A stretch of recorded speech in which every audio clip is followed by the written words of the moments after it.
Yes. See you in Macau. Yeah. Udah.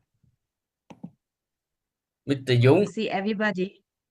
Speaker Mr. Dũng, Diệp Tuấn Dũng. You test something. Hi, good afternoon, everybody. Can you hear me well? Yeah.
Silakan Mbak Jasmine, mungkin ada yang ingin disampaikan.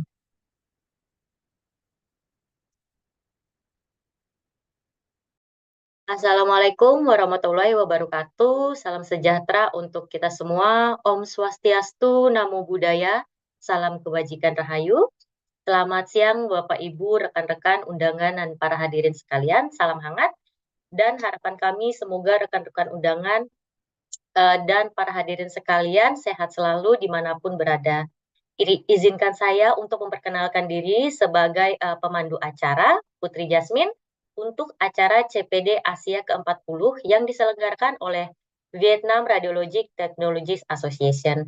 Kami ucapkan selamat datang untuk acaranya.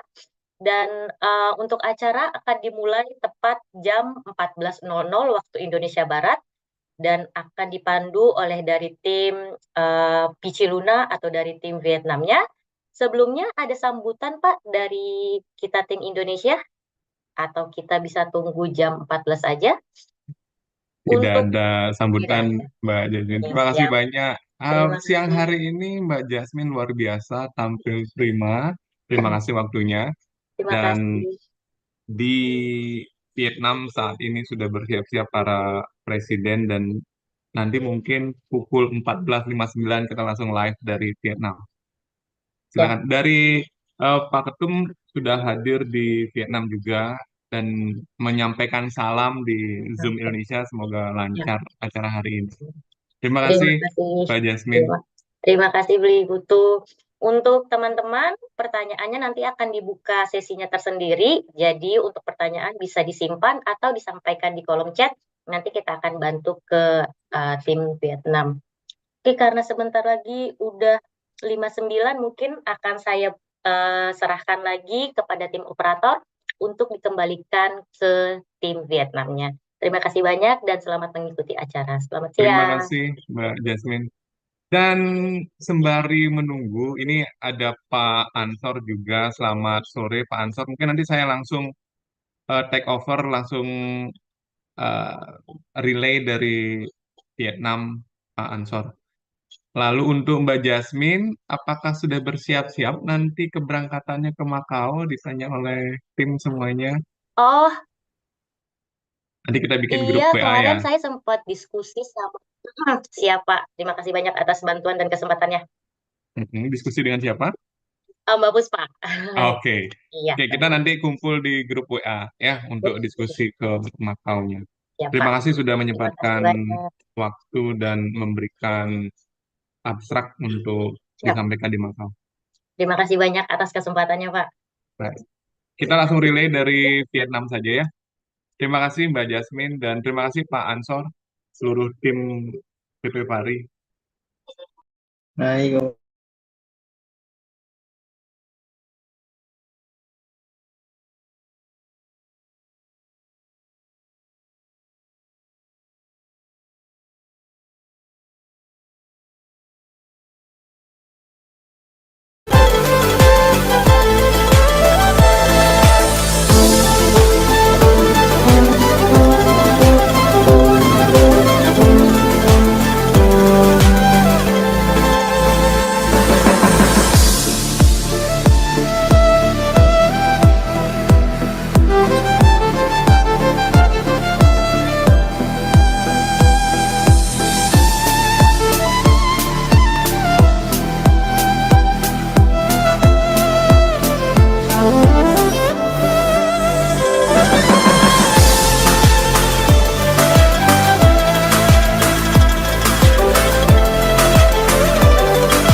PJ, you can open the conference.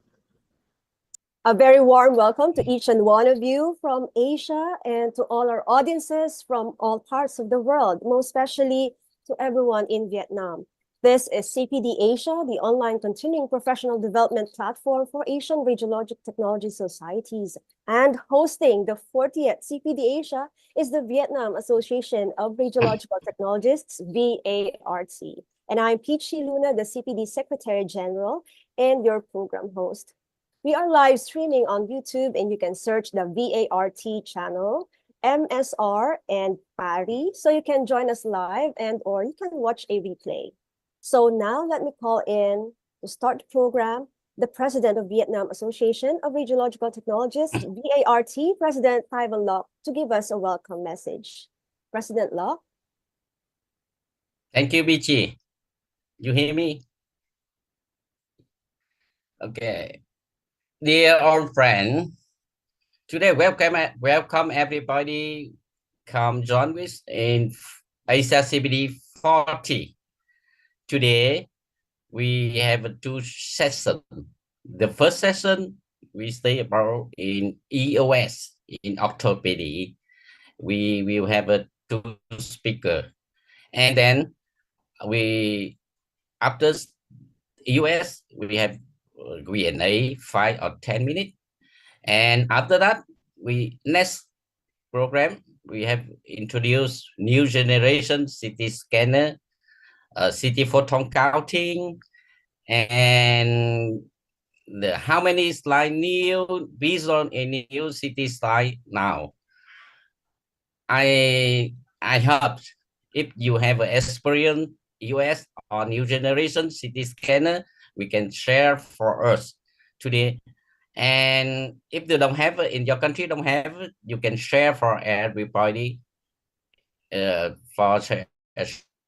for everybody. And then the last thing today, I think everybody surprised. We introduce for everybody the e-learning platform within Asia GE Healthcare. Introduce with everybody. I believe on Asia RT can join within GE Healthcare platform e-learning. Thank you everybody. Thank you my friend. Thank you everybody. Thank you PG.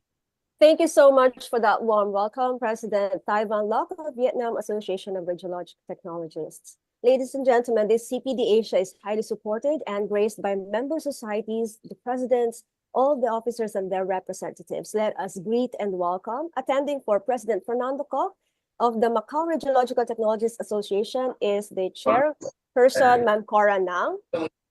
Hello, nice to meet you. Good afternoon. We have the president of Perhimpunan Radiographer Indonesia, Indonesian Society of Radiographers of PARI, Dr. Giek Sugianto. Hello, everybody. Nice to meet you again. Okay. We have attending for Hong Kong Radiographers Association, HKRA, is the vice president, Sir Wan Shinbun Nelson. Hello. Hello, sir. We also have the president of the Taiwan Association of Medical Radiation Technologists, TIMRT, President Chun Yuan Tu. We have the president of Malaysian Society of Radiographers, MSR, President Mr. Sawal Marsait. Hello, everyone. Good afternoon. Hi. Hello, sir. We have President Sophie Lee of the Association of Cambodian Radiological Technologists.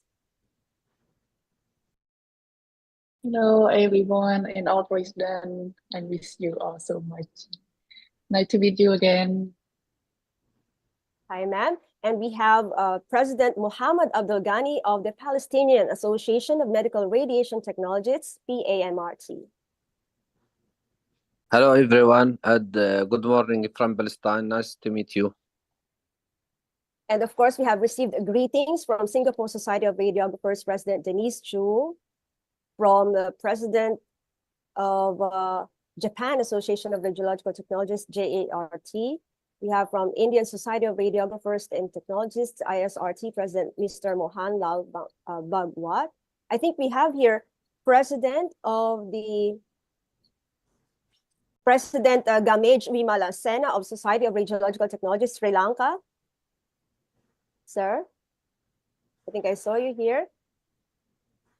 And we have also our invited panelists who are joining us. We have, of course, Mrs. Chang Lai Kwan of Malaysia. Hello, everybody. Mr. Sivila Intanseng from Laos. Hello, everybody. Nice to meet you. We have from Macau, we have Sir Jerry Lei and Sir Ching Chung Lee. And we have from Indonesia, Putu Adi Susanta. So with that, I'd like to humbly request everyone, including our speakers, please open your camera for a short photo session.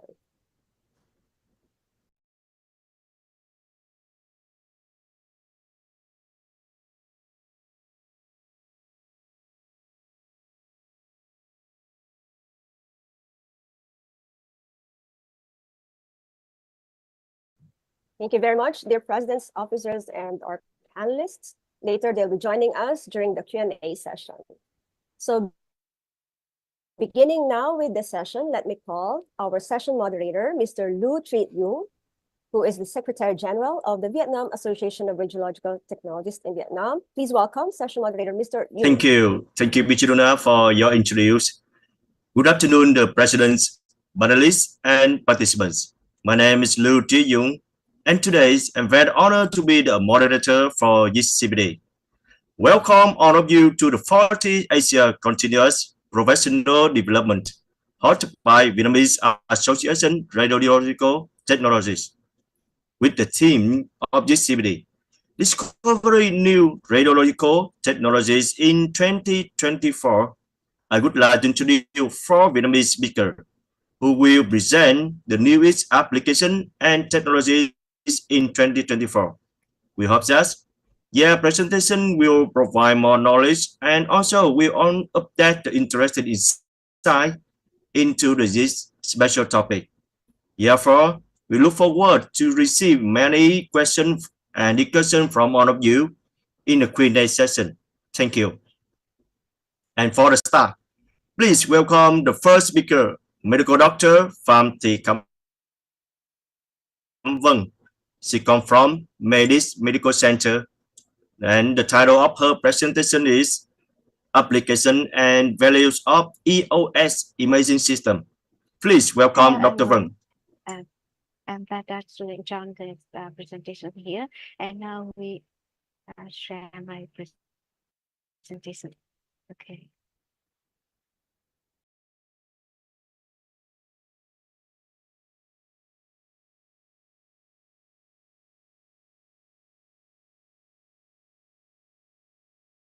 Yes. Hello everyone again. I'm a radiologist, and first of all, let me thank you for all being here today. And now we are discussing the application and values of the EOS imaging system at the Medical Center in Vietnam. My presentation is includes four parts. At first is overview of full body skeletal imaging, and secondly is the beneficial comparison, and thirdly is the P4 comparison, and finally is the case of EOS application in Vietnam. And now we start with the image. How do you think when you see this image?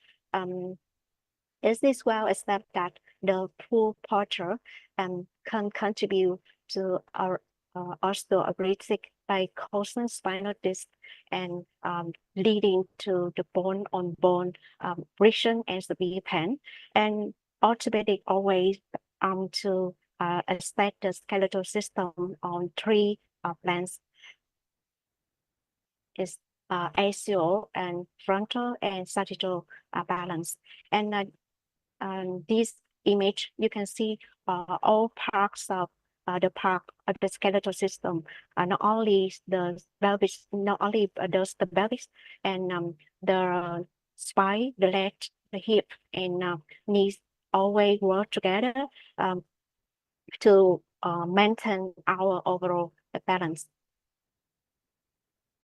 And X-ray is available for diagnosing in medicine, and how we use it more effectively, such as to reach a full body X-ray from parts of patient like we used it in the past. And let's overview the many ways to get the full body imaging X-ray. Firstly is the stitching imaging. As you can see, the conventional X-ray machine is the patient is the stand in front of the lead detector, and the detector is not cover all parts of the body, and so we will use a process stitching this image to generate a full body image. As you can see, it's the process of the lower limb stitching image, and this is the process of the spinal stitching. In clinical, this twisting maybe have challenge such as image noise or a variation variation intensity and orientation. So some company provides a 16-room DR. In this case, the patient has to do one X-ray in one time, compared to the stitching convention, stitching from conventional X-ray. And the second method is the full spine long tail DR. This is a method used a long tail DR with length of about 107 centimeter, and you can take an X-ray in one time. I think this is the benefits for in case is no stitching image compared to the conventionally the X-ray. However, information about the long tail DR in its website show is the time acquisition time is only once take X-ray is about 30 seconds, and the four methods, the third four method is the EOS imaging. EOS imaging is digital. Is a digital X-ray. This enhanced made from by the George Shepard in 2007, and it's the first clinical. The first fresco in this is the George Shepard stenomotivi chambers. That is length wide. EOS provide a true side image and reduce the radiation dose for the patient. And you can see is the EOS imaging machine. It includes, this is a blue two calling teeth and detector pair that move stimulously vertically from the heat to the face of the patient, and then you can use the lateral and frontal image, and the secondly is the use a software EOS and reconstruction the image with the 3D detailed 3D information. And some case with the patient who cannot stand, we can use the EOS radiolution chair for the patient sitting in the chair, and they can use. And there are more information from the EOS website. You can see later. Yes, and now move on to the beneficial comparison of the EOS and conventional X-ray.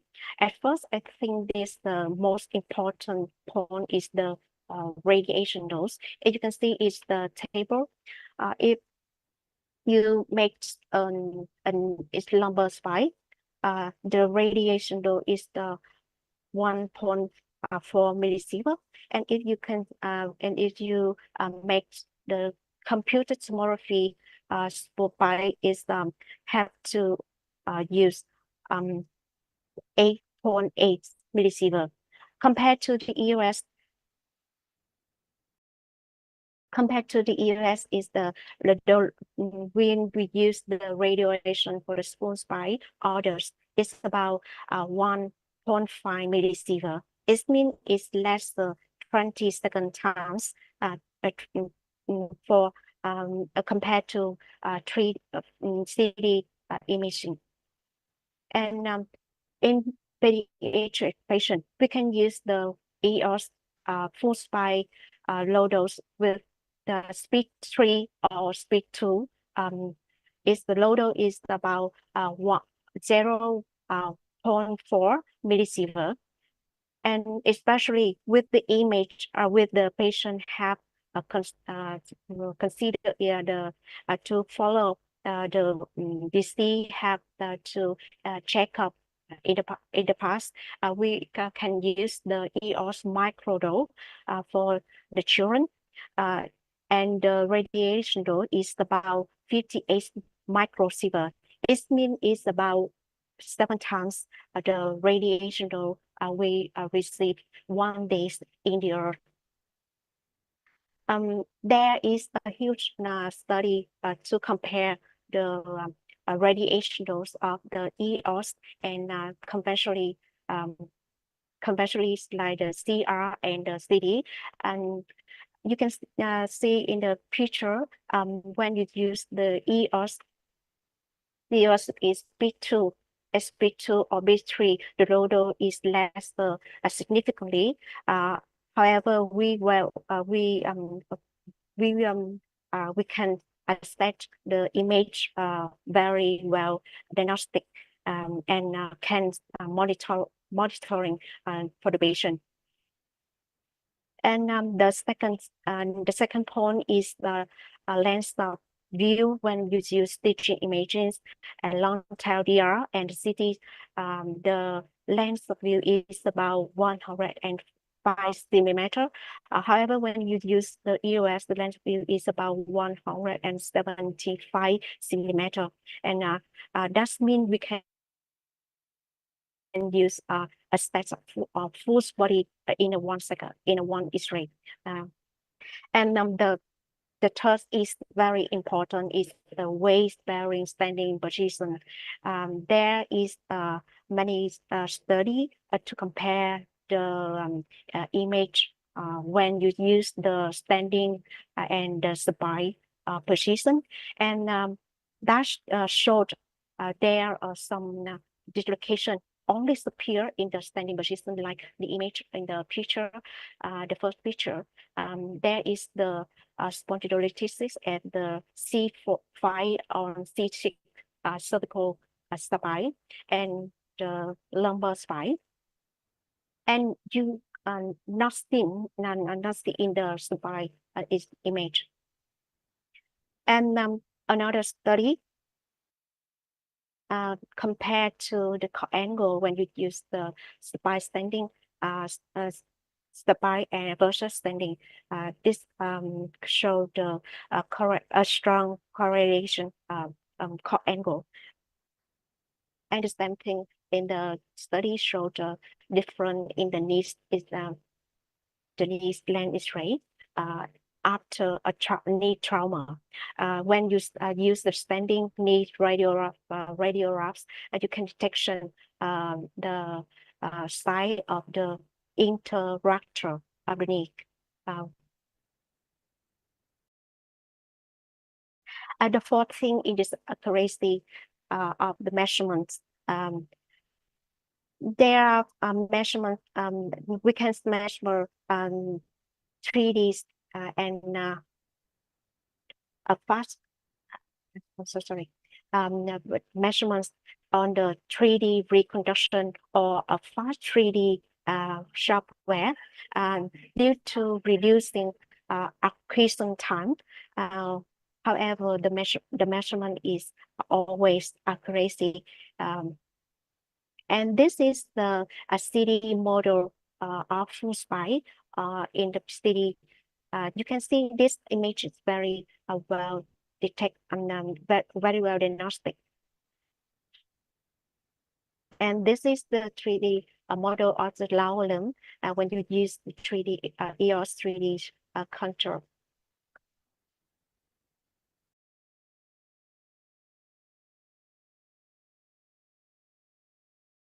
And the same thing in when you use the full spine EOS, for example, in the female 50 years old with the scoliosis, when you see when you can see the angle and some balance in the sagittal and frontal, and the 3D model spine, we can just see the rotation each of vertical in the axial planes. Especially we can use the vertical vector of each page of each in the place node is very useful for the orthopedic. And move to the visual comparison. When you use EOS or the STEM technology, conventional X-ray, the motion artifact is usually seen. And at first thing in the X-ray motion artifact is sharp and sharp image or the wide sharp image. And in the city, it's like a step artifact in the sternal body due to the routine artifact or the CT scan. It's make brighter. It make a brighter. And how about in the US? In EOS imaging, EOS imaging, motion artifact is very common regularly when we practice. Because of the detector very sensitive, and as you can see in the first doing, it only lead to motion.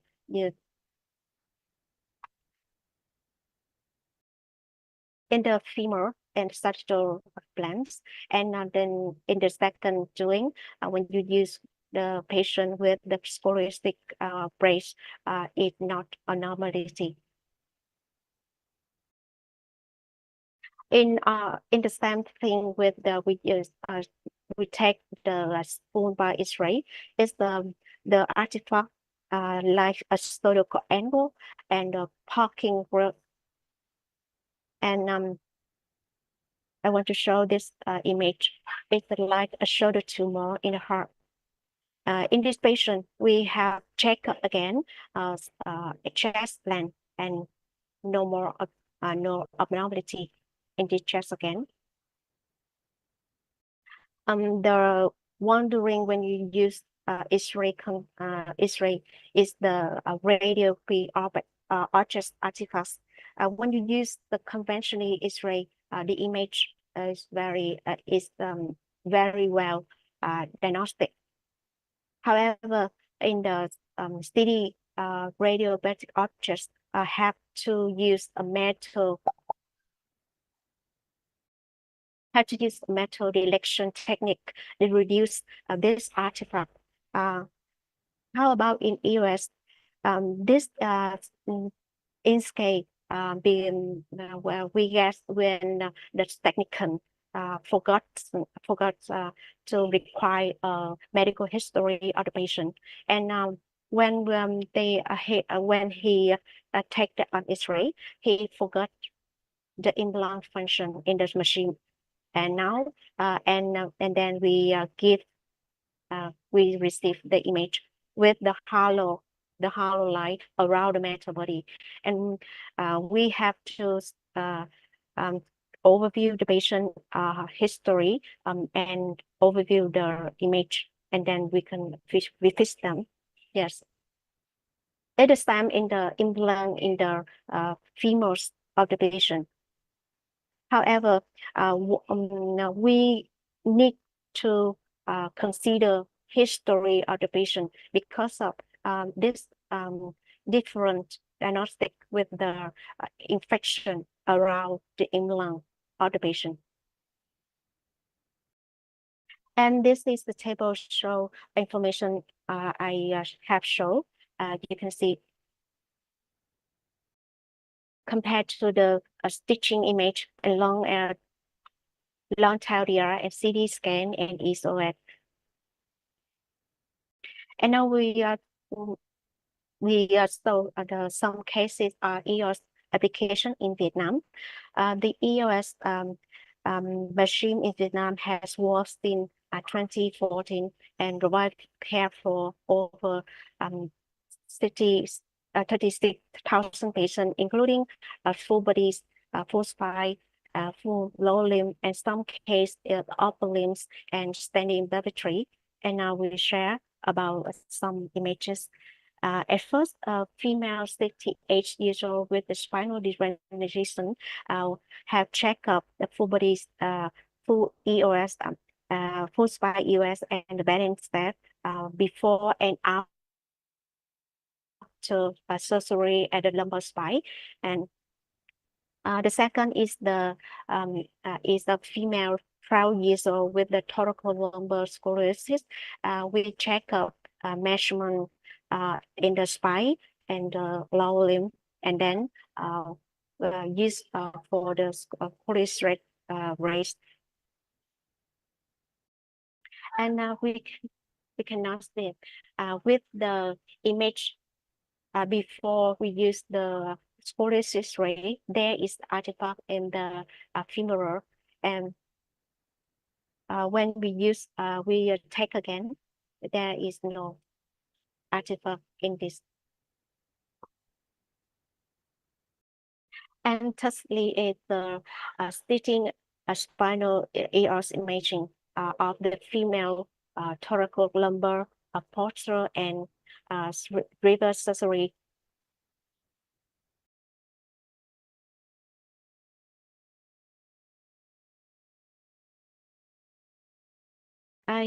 Sometimes we have to take laboratory to assessment to like condition. Is about standing laboratory is the not commonly when you use the US over 10 years. However, for some patients want to reduce the radiation dose for the baby and the pregnant, we chose the laboratory EOS. And this is a female 24 years old to check up the upper lower limb with the axis and the lens. And there is my presentation and some reference for my presentation. Thank you for your attention.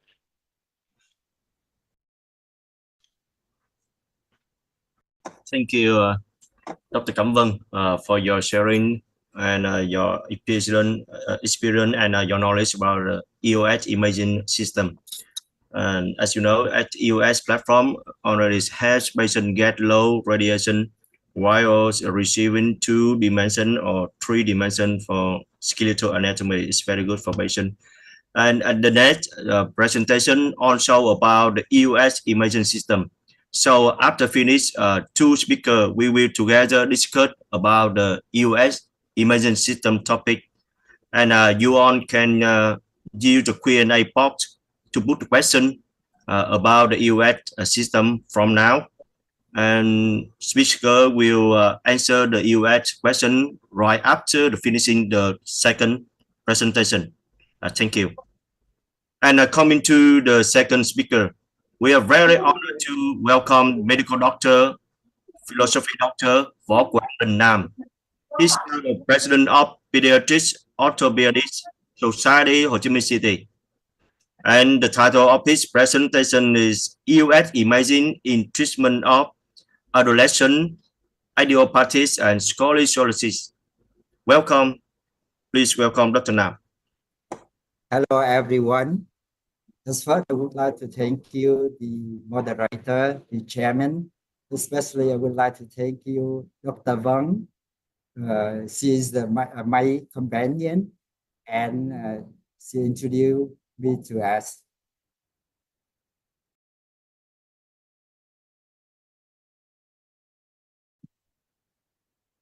Okay, so I don't want to talk in detail about EOS again. So Dr. Vân already have some detail. So I go fast on something I focus on.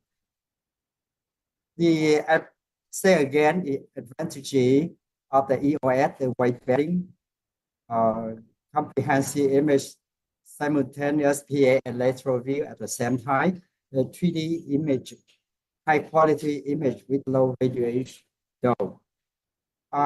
In position of the EOS, beside the normal standing, you can do some test, some side bending, right or left X-ray.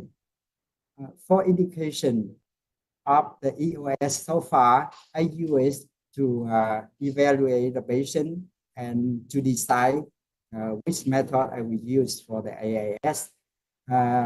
For pediatric, it indicated for slight deformity, that the discrepancy.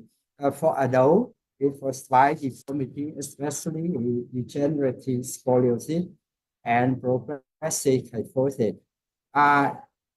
In whole body, EOS is helpful to evaluate the balance of the body. Besides the detail of the neutral and the natural kyphosis and lordosis of the body. Other hand, with the EOS, you can evaluate some parameter of spine pivot, and there are many studies about it. Inside it, you can decide the flexibility of the scoliosis when you decide which level you want to get implant. So there are many methods to evaluate the maturity of the young child, and especially its research. But so far, we have another concept. It's about standard. Standard is depends on the maturity of the hand as well. On the classification, you can see a lot of types. It depends which period of ossify of the bone and the growth plate. So how can you get get the standard classification in EOS? You know, by the way, there are some study. By the way, you get the EOS imaging. You can evaluate the hand with the hand on the side of the head. So you minimize the radiation exposure. Especially with the EOS, you can evaluate the rotation of the vertebra, especially the AVR, the apical vertebral rotation. So you can decide which level you have some rotation. For classification for IAS, so far, you know that Lenke classification is used widely on over the world since 2001. With the EOS imaging, with every industry, you can define the which type of Lenke classification. So it's very helpful for you to decide which method with the implant you can use for patient. And the problem is so far we just use the 2D, and in future I think the 3D classification will become true. For our study, you know that because the EOS, we have a lot, we have flow of the image information, but how can you use it? There's a problem. The first study is published it's this year. We study on the 50 AAS to evaluate the shoulder and the neck balance to compare between the clinical image and the radiological image. So we on the some image you can see the for X-ray you can have many indices T1, T2, clavicle angle, coracoid height, distance, and especially in the crossing the rib and rib and clavicle crossing distance, especially in the CC like cage, clavicle, angle, distance. In conclusion, we define that there are very high correlation between the shoulder tube and CCAD, and the tube angle have very high correlation with the neck tube angle, but low correlation with the shoulder height. Especially, you know, CRID, there are high moderate correlation with the shoulder balance, but it's easier than CCID to evaluate on the X-ray, especially on the O-arm. You know, O-arm, you only see the small area. So this is very helpful for implant image and another thing. But there are some limitations when we use the EOS because you know, for clinical side, the hand on along the body, but in the EOS, that the hand, the arm is hand up beside the head. So and otherwise, because the EOS just focus on all the body, sometimes you cannot see clearly around the area of the shoulder. Another study recently published in Spinal Deformity Journal, in the journal of SRS, is a very famous society. We study on a 66 structural curve in 40 patients with scoliosis. And we detect that the most rotated vertebra is apical vertebra, only 47.5% in major curve and only 42.3% in minor curve.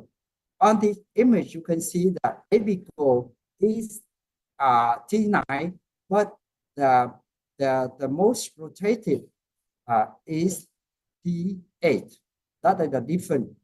So very essential side. So so far, it's very essential to focus on mass AVR because you can describe the rotational deformity exactly and to perform the rotation procedure in surgery of AAS. This is the image you can see. If you decide which level you can do the derotation and to change the shape of the body, is very essential. So in conclusion, EOS is very essential in AAS, and so far 3D EOS imaging is still a large room for study, and I hopefully in the future 3D EOS will apply more and more. Thank you for your attention. Yes, thank you, Dr. Vietnam, for your valuable sharing. And as I said, now we will come into the first Q&A session with the topic EOS imaging system. You all can type the question in the Q&A box, and we will collect and send them to the speaker. And firstly, can I invite the panelists to discuss and set the question to speaker? Please welcome.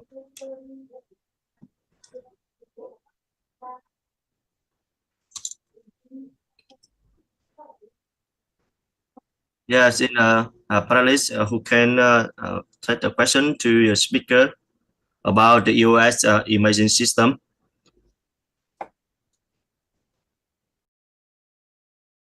Okay, I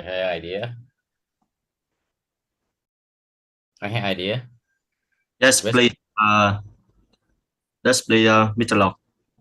Okay, the first time I say thank you and on behalf for Asia CPD 40, thank you Dr. Nam specialist, orthopedic doctor and Dr. VART.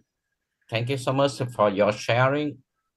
I think the EOS from the Dr. Nam, I think the EOS very important now with before you treatment for scoliosis patient. I have a question for Dr. Nam only. I think now before the you treatment for patient scoliosis, for example, okay, you need. I think you mix in CT scan 3D and EUS together, or only which patient you only EUS only before you treatment, you diagnosis for patient. Okay. Okay, thank you for your interesting question. You know that AAS, that means idiopathic scoliosis, adolescent idiopathic scoliosis. That means that no, so far the cause is not found, but 20% of the scoliosis they are cause. That means you must looking for the cause.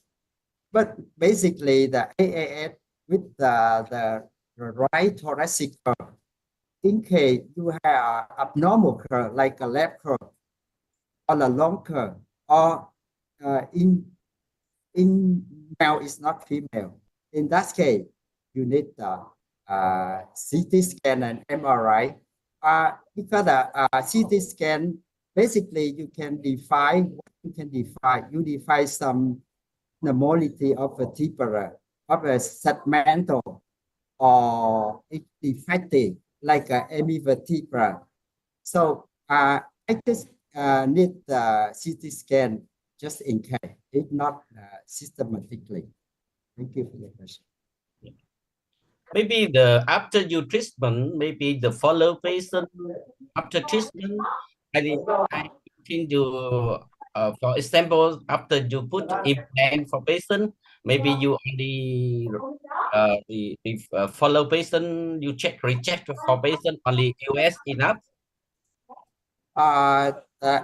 For me, EOS enough. But if you want to study the position of the implant, it's a good position or not, you need CT scan. Okay, and on the other hand, in case the patient has some complication like paralysis or anesthetic after implant, so to prove that your implant is right position or not, you must have a CT scan. Yes. Thank you. Thank you, Dr. Nam. Again, thank you, Dr. Nam, Dr. Vân. Thank you a lot. Yeah, so if you don't, I don't see had any question for your two speakers. So again, thank you so much for your Dr. Vân and Dr. Good Nam. afternoon. Good afternoon. Okay, yeah. This is not a question, but just a comment. This Yes. EOS system, in fact, it is not available in our country. I just want to know whether it is a new device which is used is it used in many countries or is reasonable? I mean, it's available only in recently produced modality. I have no idea about that. Can you just elaborate on when was this introduced into the radiography system? And where is it available, in which countries it has been used? Since when? Which year it was introduced? In which year this EOS system was introduced into practice? Yes, so please invite Dr. Nam. Can you answer this question? You know that EOS is very helpful, but it's not obligation to have it. If you can measure every parameter with standing X-ray, but I think the important thing of the EOS is the very low exposure. So that is the most important thing. And the second thing is that because you have X-ray at the same time on standing and a long image, so that means that every index is normally more exactly than the conventional X-ray. You don't need the EOS, but if you have it, I think it's very helpful. Do you mean it has been used in Vietnam? Is it being used in Vietnam? Yes, that EOS right now is in Vietnam. It's available in Vietnam. Sure, absolutely. Okay. But only one. So far, it's only one. It's a medical center. Dr. Vang is controlling. 5 or 6 We are years lucky. ago. Yes, 5 or 6 years ago, we already US. Now I don't know now in Taiwan. And Taiwan, you have US now. I remember in Taiwan have, in Macau maybe don't have. And In Malaysia, we have. Yeah, in Malaysia have. Yeah, in Malaysia, we have. There is an orthopedic center that using the EOS system. Yeah. Indonesia maybe have. I remember Indonesia also have. Okay, thank you for sharing the knowledge. Thank you very much. Yeah. Thank Okay, you. from Vinat, Yeah. Vinat, you have an idea. Yeah, Yes, I think I have an idea. If in next time, if another country they don't have US, okay, I think you can. If you want to training, you share some experience. You can at with the medical center in Vietnam. We can training for you. But I think you EOS join you with us. We can support for you every country if you don't not have it yet. Okay. Okay, Vietnam thank can you. help you. Okay, thank you. Thank you.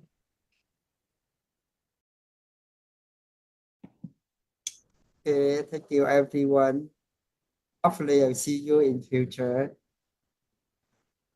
Yes, this US system in Vietnam it just 6 years ago, but just only medical center to have one system. So we hope that Vietnam will invest more this excellent system, and also all the countries will invest more. Yeah. And again, thank you so much to speaker with excellent presentation. We will get more knowledge and get more the experience from two of you. Thank you so much. And the next, yes, the next, please welcome the Mr. Diệp Tuấn Dũng. He's a City Business Research Collaboration Manager at CPD ASIA. He will share the title is the Photon Counting City from principles to real life application. Please welcome Mr. Dũng. Hi, good afternoon. Can you hear me well? Yes, I can. Yeah, thank you very much. So first of all, I would like to say thank you very much to Mr. Locke and the CPD platform for giving me a chance to present to the Asian Radiological Technologists Forum, Society. And it is even more honor this time. It is organized by VART Vietnam. So a short introduction about myself. My name is Dũng, or you can call me Peter. So today I would like to introduce you the very new technologies in computed tomography. So since the day it commercially introduced around the world, many experts just comment that it is opening the new era in computed tomography technology. So this is photon counting CT.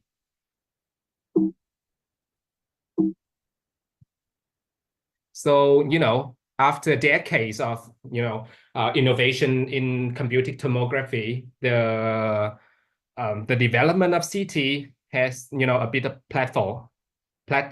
And of course, there are also some disadvantage remaining for the computed tomography, such as the gantry cannot rotate faster because you will lose the signal, or we can say insufficient photon flux per projection, or the detector cannot be wider because of the hue artifact or the conical artifact for the coming imaging. Or we can say that the pixels cannot be smaller because, as you may know, if we if we try to get it to make it smaller, we have to deal with the dose inefficiency.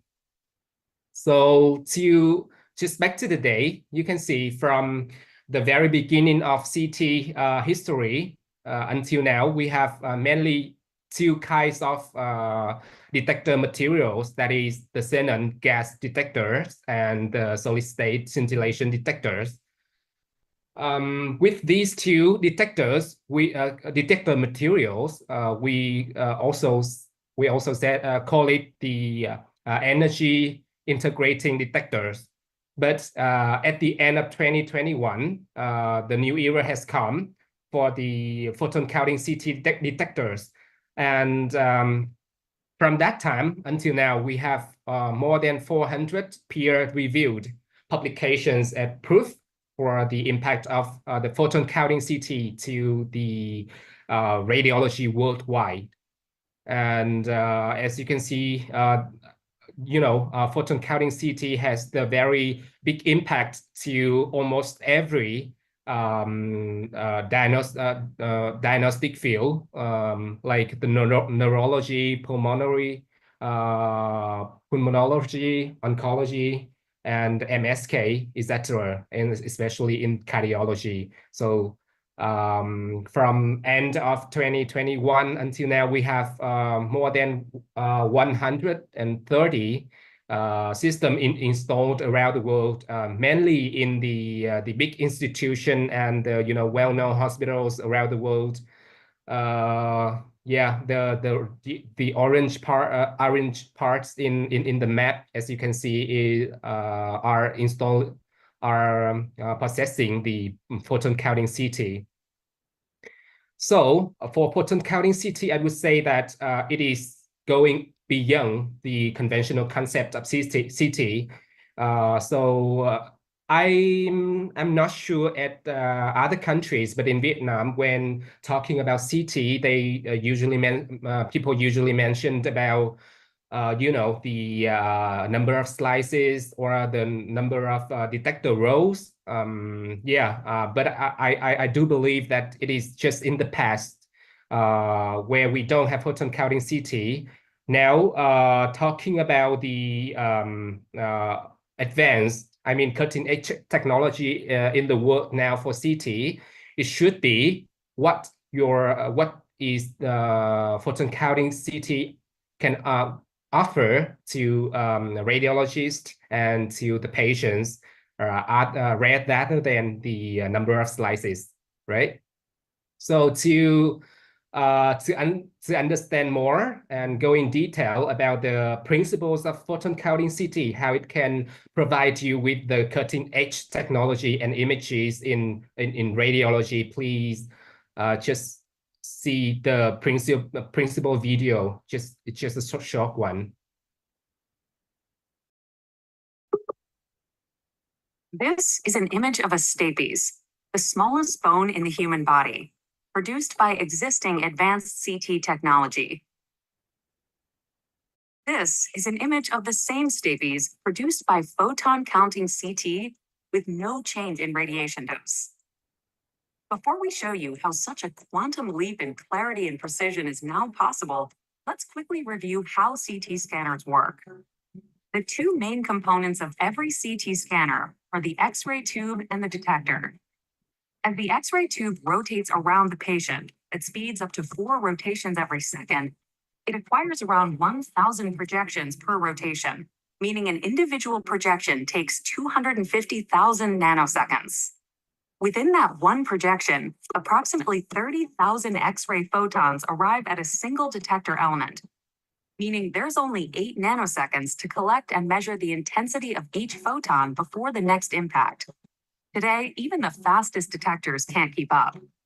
So traditionally, we end up measuring all 30,000 photons together. Every commercially available CT detector is based on the two-step principle of X-ray scintillation, known commonly as energy integrating detectors. When specific ceramic materials are exposed to X-rays, they generate a light impulse. The light intensity is first measured by a photodiode. It's then converted into an electrical signal we process to create a CT image. This two-step process has some inherent limitations. Since the initial step generates light, we must design portions of the detector to control that light rather than generate signal. These dead spaces lead to inefficiencies that result in higher doses of radiation being required. But if you could measure X-ray impacts without needing to convert them to light first, you could eliminate these dead spaces and improve overall detector efficiency. That's a key difference with photon counting CT. Its detector uses a crystal semiconductor instead of a ceramic scintillator that directly generates an electric charge rather than creating light first. This direct conversion from X-ray photon to electric signal enables increased measurement speed, a few nanoseconds versus 10,000 or more for a conventional detector. The result? Each of the 30,000 X-ray photons within a single projection can be measured individually. When integrated into CT design, this provides an energy-selective countersignal of individual pulses, known commonly as photon counting.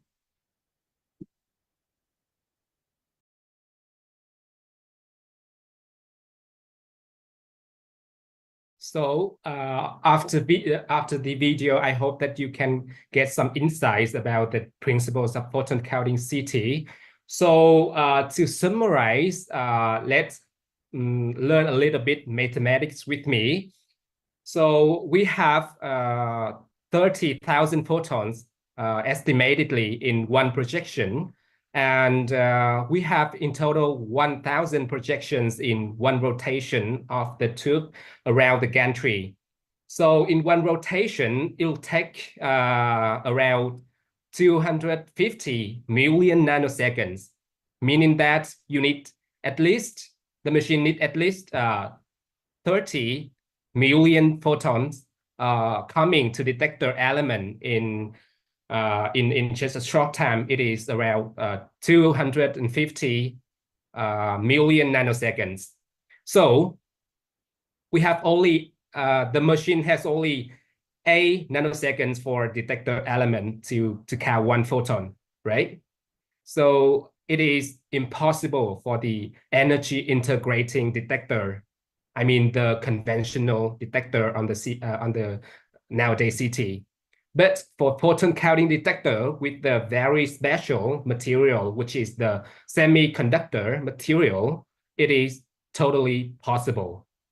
So to easier for you to imaging and get the knowledge from the principle here, I'll show you the 2 slides to summarize. With the conventional CT, using the scintillator material of detector material, it has 2 steps of conversion from X-rays to light and then light to electric current. And you can see in the illustration here, the conventional detector also has the anti-scatter grid and also the septum between the element of the detector. So that's why energy information is lost as the signal are combined in each projection, and also the dose efficiency is not good in the conventional CT. But for the photon counting CT detectors, you can see that it is no longer has the septum between the detector element anymore. So just one single step, direct conversion from the X-rays to electric current, right? And from that principle, it will provide you with main 4 advantages. That is the equal energy contribution to make it a to make the CT more contrast-rich images. The second is just provide you with the smaller detector pixels. And from that, you can get the higher spatial resolution at same dose or even lower dose compared to the conventional CT. The third thing is that it provides you with the intrinsic spectral sensitivity, and then resulting in the multi spectral information in every scan. And last but not least, you can get the super lower dose with the elimination of the electronic noise. So in the market now, they call it the quantum technology. So let's figure talk how photon counting CT can, outperform the conventional CT nowadays. I'll just give it here some figures example for you to easier get the insights of the photon counting CT. So I would say that the Neotom Alpha photon counting CT, the only photon counting CT commercially approved around the world, is it has the spatial resolution, the slide thickness, and the scanning speed. It is super better than the conventional CT as showed in the table. So to prove you how good it is and how far it improved in clinical images, I'll show you some clinical images below from the research sites to real life clinical cases, including the cases in Vietnam. Because in Vietnam we had the very first photon counting CT just last year in a very specialized hospital for neurology and cardiovascular imaging, cardiovascular care in Vietnam. So the first one is, you can see here the smallest bone system in our body. So the steps and the cochlea, as you can see, comparing between the conventional CT and the photon counting CT, the photon counting CT is much better and improved in terms of image quality, right? For a 0.2 millimeter of slide thickness, it can provide you with a very crystal clear image quality. And for the implant in the inner ear, you can also very easy to diagnose and follow up the treatment. And for second, I would show you the stenting images, which is very advantageous in photon counting CT. The real stent here, and you can compare with the conventional CT and then the photon counting CT. So that said, in terms of spatial resolution, you can see the far improvement of photon counting CT in terms of stenting imaging, right? And then for another case, I would like to compare about also the dose of the photon counting CT. So here you can see the effective dose is just 0.0063 millisieverts, and it is somehow equivalent to just half day of background radiation. It is a very famous, research at the courtesy at the Charles University Hospital PU Cell in Czech Republic. And to compare with the very high-end model, another high-end model, but it's not photon counting CT, as I would say, it is 0.012 millisieverts. So yeah, you can see, you can compare these two figures together and deeply see how photon counting CT can improve in radiation dose reduction for our patients. And many research and experts around the world also published some very impressive clinical images and publications about their research. As here, they show that the CSF venous fistula detected in the CT myelography, it is one of the advanced CT technology in the world.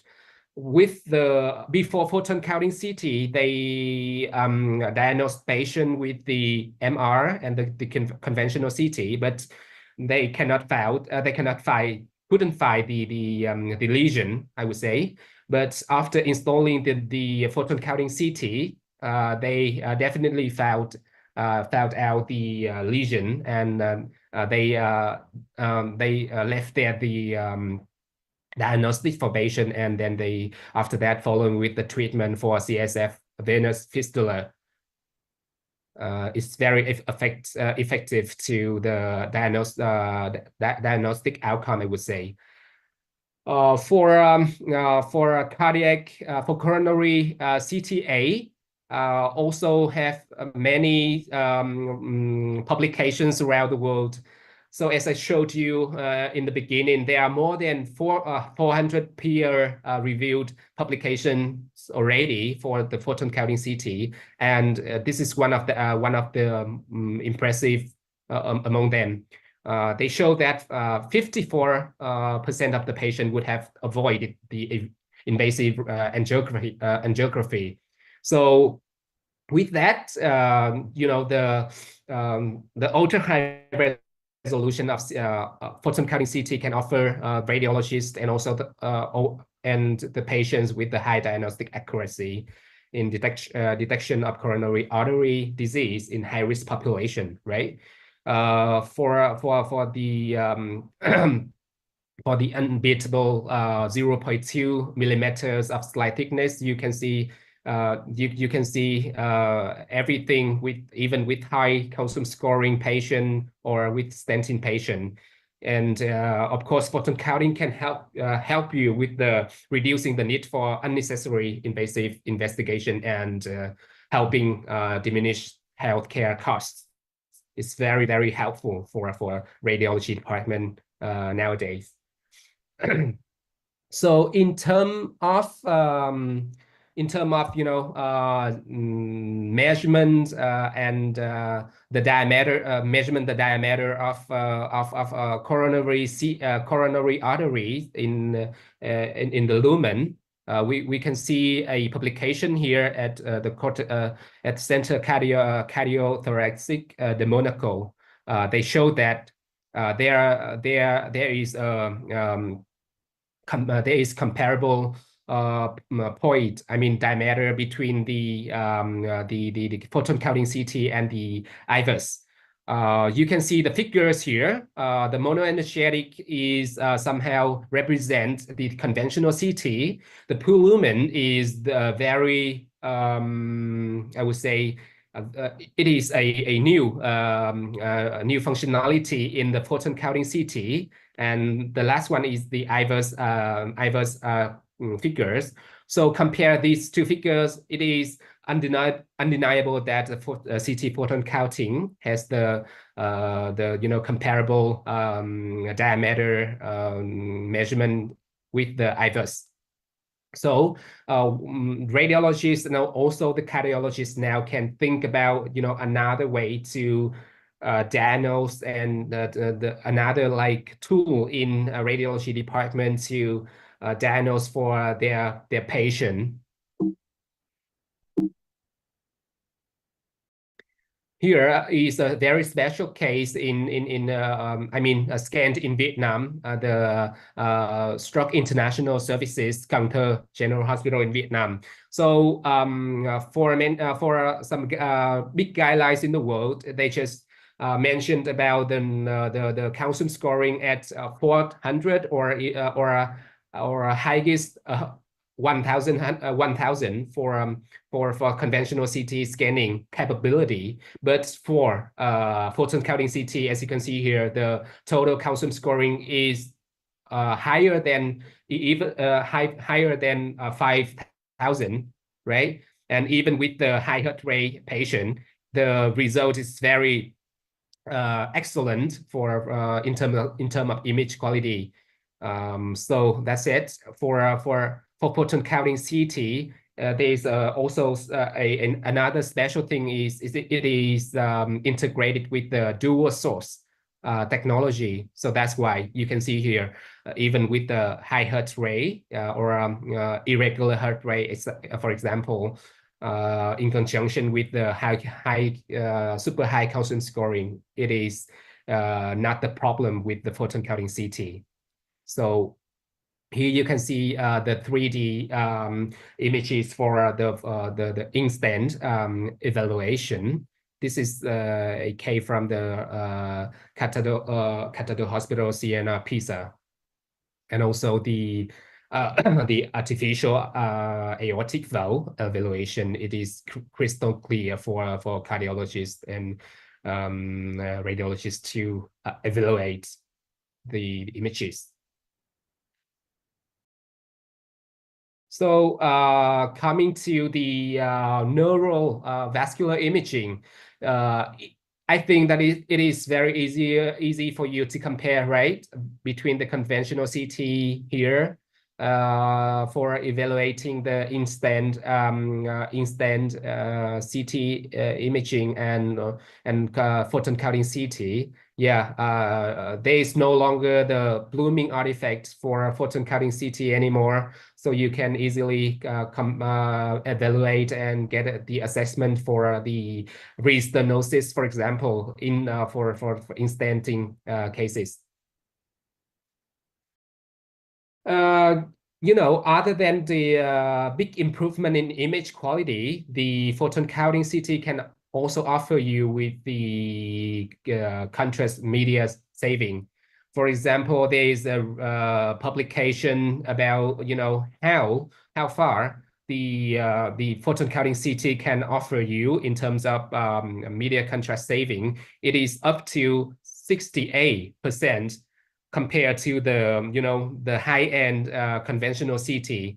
So it is a very big number that you can consider of. As I told you, this is the photon counting CT is equipped with the dual source technology. So I believe that within Asian countries, we have many dual source CT system already. So you may know how fast it is. But for photon counting CT, it's not only the speed, it's not only fast, but also the image quality. As you can see here, the patient, this is a very big patient, I mean, obese patient, but the total scan time is just 0.9 seconds. So, which is very impressive, and you can also see the image quality. So, with that, I would say that photon counting CT nowadays offer radiologists and also radiographers with many benefits. So it can provide you with a smaller detector pixels, so you don't need the septal computers anymore, and of course saving the dose for patient is very important. And there is you will no longer see the electronic noise on photon counting CT, and providing you with the stable and reproducible CT number for a quantitative CT at the very low dose.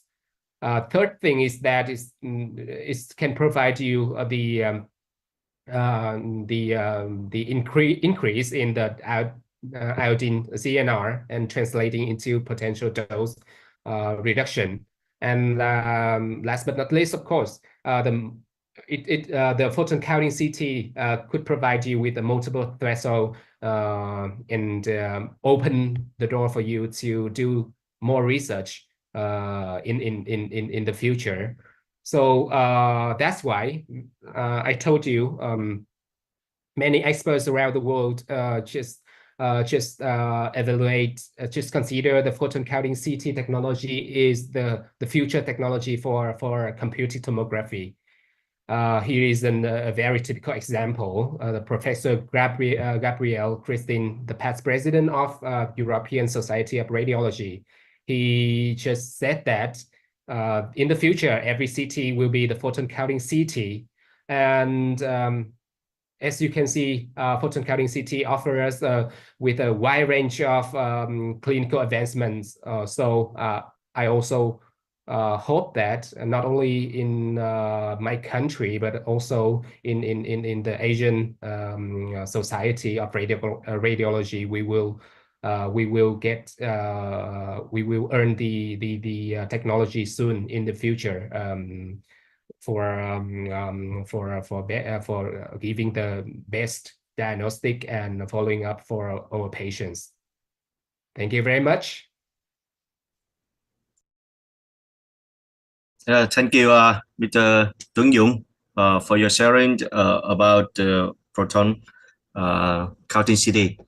And this is some one of the newest technique for CT scan, and with the small detector can reduce some noise artifact with the higher contrast.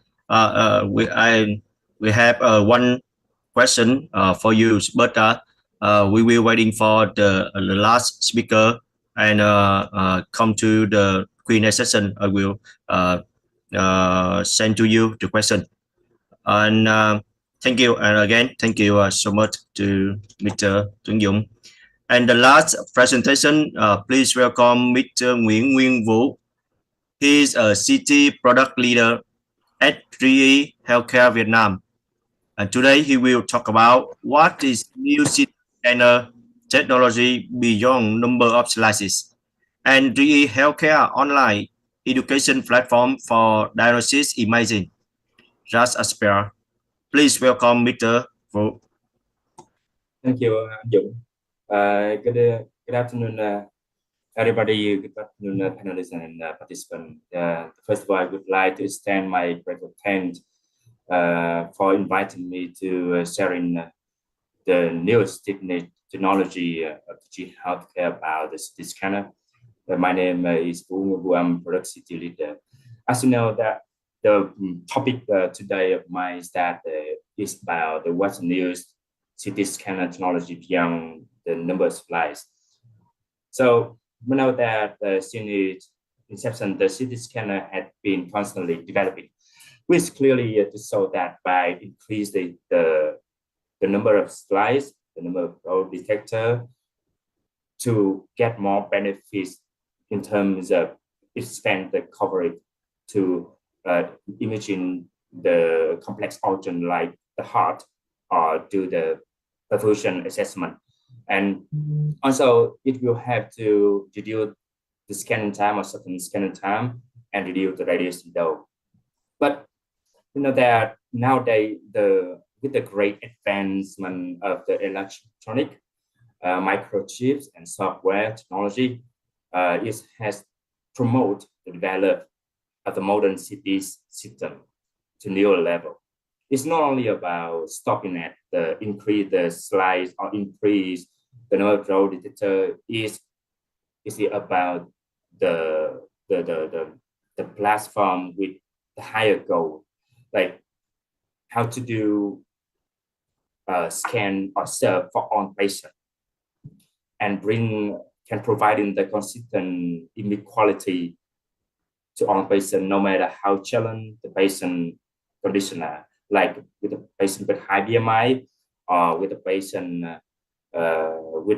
they have to do the follow-up after oncology procedure, and how to reduce the radiation dose, or in the cardiovascular disease, how to ensure the inequality if the patient they have like the genome impairment patient, so we cannot use the enough the contact volume to maintain the inequality. Or with the patient with high BMI, if we use the KV, the high KV, we will lose the contrast. Or if we use the low KV, so the image will be noise. So how can you have the consistent image quality? Or in the patient with the atrial fibrillation, how to scan with no motion and also with a low dose, or patient with like arrhythmia, or with the very heavy burden that can see flat, or with the stent coronary follow-up to get the low noise and high noise ratio. it's all about and tend to this seminar that I want to is the opportunity for me to share with you about the APEC platform with the breakthrough technology. It's a modern and outstanding cities platform that can serve for all patients in all conditions. Then is will with the flexible operability, and the APEC platform can deliver the scalable detector coverage. It means that you can operate in the near future. So for the scanning for on patient, especially for high BMI and patient, we have to need to scan fast. This might we have the highest power to deliver enough the flux of the photon. And right now we are in the AI area. Can use apply the deep learning into reconstruction to reduce the radiation dome, to maintain the noise structure, and of course with the modern CT scan, you can allow ultra-fast scanning with hyperdrive to scan for patients those they cannot cooperate with the pediatric that maybe you can eliminate using sedation. And for the cardiac, with the very fast scan with the 0.23 second rotation, and with the new software to freeze for the whole heart at any heart rate, and the new dual energy generation can apply for on routine examination. And of course, with the new platform can offer the effortless workflow, can reduce the step of the technologies and also radiologies, and can spend more time to the patient. Like regarding the detector, is the evolution in the detector design. There's a new material gemstone that can provide the very high spatial resolution of 0.23 millimeter, so it can have delivery the good image quality very detailed, especially for a final detail, final in the organ or the structure like cardiac imaging with the high calcium or after for stent coronary, and the lung parenchyma like COPD or interstitial disease, in the subtle fracture can have to detect very subtle lesion.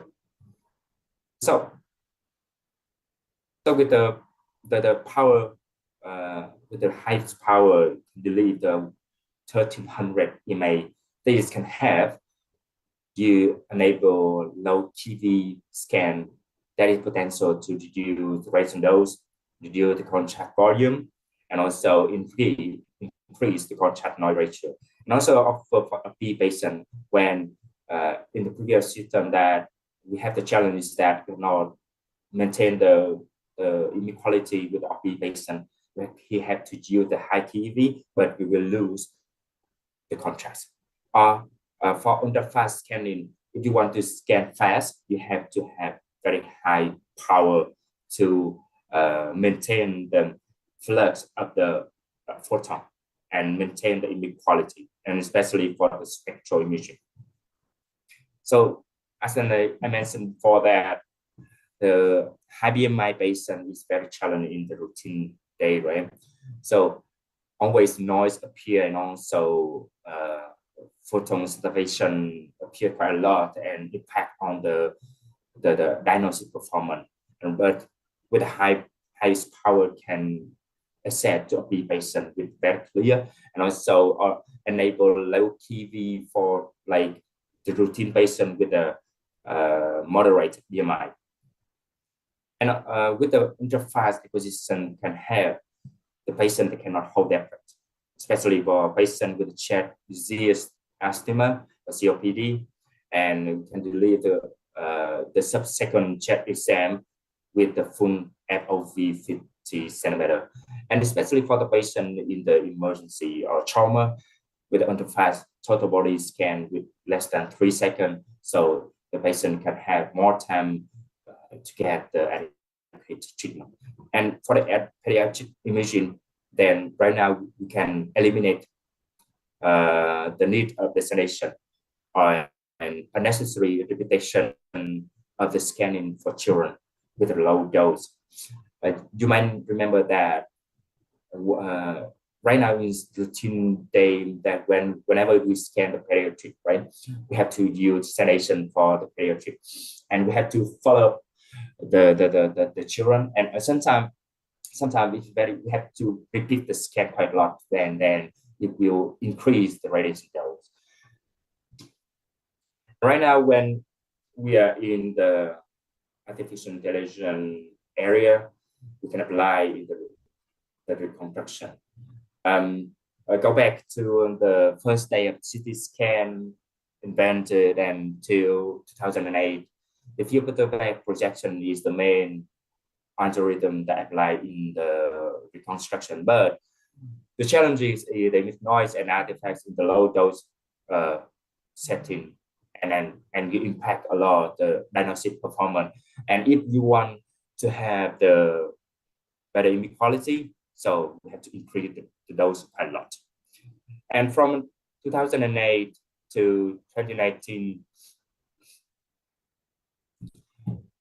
we applied the interactive reconstruction, but the challenge is the plastic ink, and sometimes blurry, blocky, and over smooth. And right now, from 2019 to now, we apply the deep learning image reconstruction called True Fidelity DL. It can help to deal with the radiation dose on at the same time, and also preserve the natural looking image texture. So with True Fidelity, we have a lot of the peer review and plus the publication that it can have increase the lesion detectability by reduce the dose, enhance the spatial resolution, and it can apply for all the routine examination, and also it increase the diagnostic performance as mentioned, especially for the trauma head, ultra low dose chest CT, low dose coronary CTA, and abdomen examination. And it's very important here is that True Fidelity can have reduced dose up to 96%. This means that you can use 40% of the dose per patient. Very impressive. So can apply a lot in the routine in the ultra low dose lung CT for screening. You can see the image quality is very good. You can see the very good lung parenchyma, but the dose is only 3.3 millisievert. And another apply is that sometimes can the dose is only about 1 time of chest X-ray. So regarding CT also the main modality for cardiac or cardiovascular disease screening. So with the system, with the new platform can provide the unlimited 1 beat cardiac for any heart rate for any patient.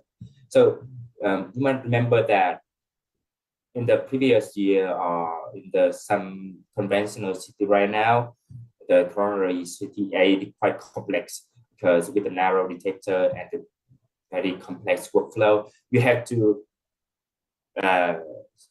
cluster patient into unstable ring, stable ring, you need function or not, coronary artery or not, and it have a lot of protocol then you have to use, right? So it means that it depends on the patient quite a lot, and also depend on the clinician experience quite a lot, and the clinician must have very high experience in terms of cardiac scan. But right now with the unlimited 1 beat cardiac and support with the 16 centimeter detector coverage, only one protocol for all patients as the system will do it manually, automatically for the cardiac scan. And it's not stop. And if we rely merely on the physical rotation, it cannot have to scan for any heart rate. It has to combine with the fast scan and combine with the software, the intelligent software. With the Snapsoft 2 can have automatic whole heart motion correction. It means that from coronary motion correction, the valve motion correction, the chamber, the myocardial correction, and greater vessel motion correction, and can reduce the temporal resolution on down to less than 20 milliseconds. So you can scan for any heart rate. And for heart rate also believed very low dose. For example, is the case only the less than 1 millisievert. And you can scan it for any heart rate only at 1 beat. So with the more than 130 BPM, only scan 1 beat, but very clear image quality and with a high spatial resolution and can apply it on. And you can see that only 28 milliliters of the contrast volume. And also we can also combine the CTA or coronary CTA combined with the myocardial perfusion at a 1 injection for the patient with high heart rate. For example, in this case, the BPM is more than 140 BPM. So we can have the pathology and also the function of the heart. So to do is, so the system must have very fast scan, only 0 to 3 seconds, and the temporal resolution is only about 19.5 milliseconds. So have you ever think that what we should do if we scan cardiac, but the ECG trace is not available, especially in the case that the patient in emergency, like the trauma, we have to do fast or cannot connect the ECG. So it is the new solution of G healthcare is also in the industry first, ECG less cardiac, can unlock the potential of the CT scanning without ECG trace for any challenge exam, for patient cannot connect the ECG monitor. So here, for example, some clinical case with patient acute chest pain with the scan without ECG trace or ECG monitor. Another case is that you can scan very clear coronary artery and also with the multi-phase function. So it means that the right now technology or modern technology right now can offer for any patient, can serve for any patient without any trade-off or with uncompromised. So about the next generation of spectral imaging, if we apply the deep learning algorithm into the reconstruction, so can have the reduce the noise and improve the contrast noise ratio, and also the low contrast detectability, and also provide the preferred noise detection. And also important thing with the spectral CT is that how to increase the accurate the iodide concentration or the accurate the quantification. So with the new spectral imaging that we have a lot in terms of the increase the lesion detectability, it will increase the lesion detectability in like a ACC or hypervascular metastasis, and also allow a better detection and staging. And right now, the 4 TEV is a new standard for the routine examination.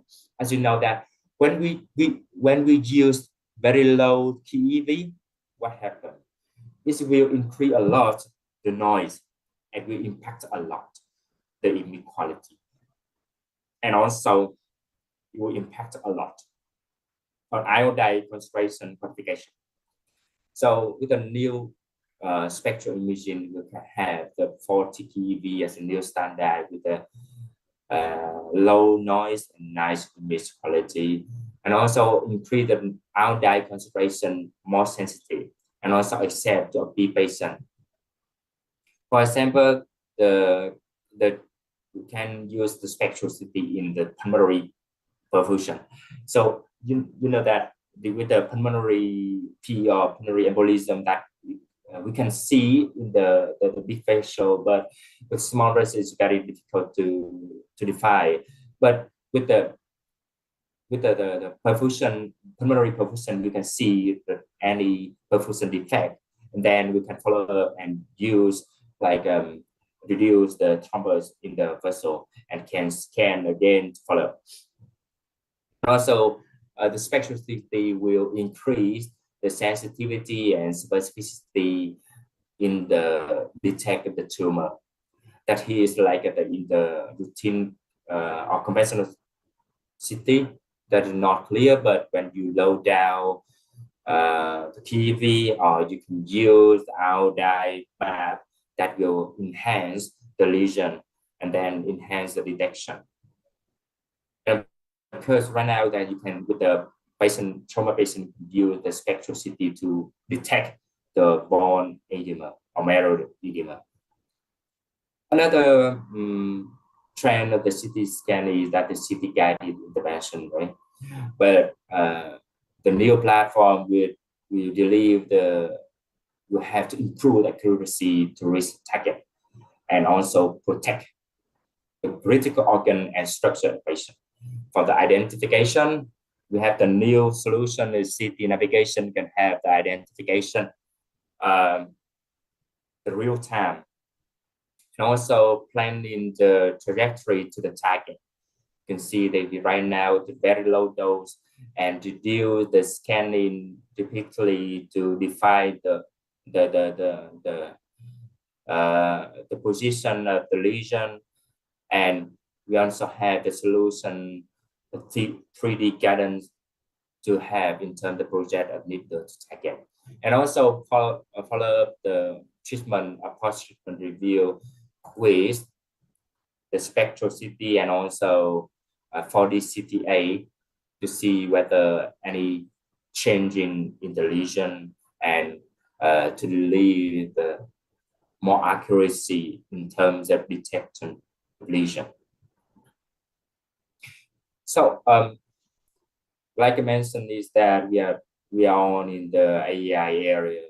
Right now the workflow is called effortless workflow because we apply all the AI during the scanning from set of the patient with the camera AI with automatic auto positioning patient, and patient will be automatic going to the country and centering and clinician. We will have to reduce the step of clinician, and then clinician have more time to focus on the patient care and also more time to focus on the patient technique. And also AI in terms of the reconstruction and also post-processing will reduce the step of the procedure, and especially when the volume of the patient has increased day by day, and the pressure and invisible pressure for doctor and for the nation, that AI will have a lot to reduce the workflow. It's not only about the technique, it's also about the safe cost, especially when you know that the resources in the world is now is limited, and we have to save the cost, and we if they have the solution, we can keep the system and can operate. This means that we can save the cost a lot, and in the context the limited resource in the world right now. So with this platform already, Revolution iPad platform, you can operate like a 40 mm detector to 18 mm detector to 16 mm detector, and after that you can change photon counting with the brown map.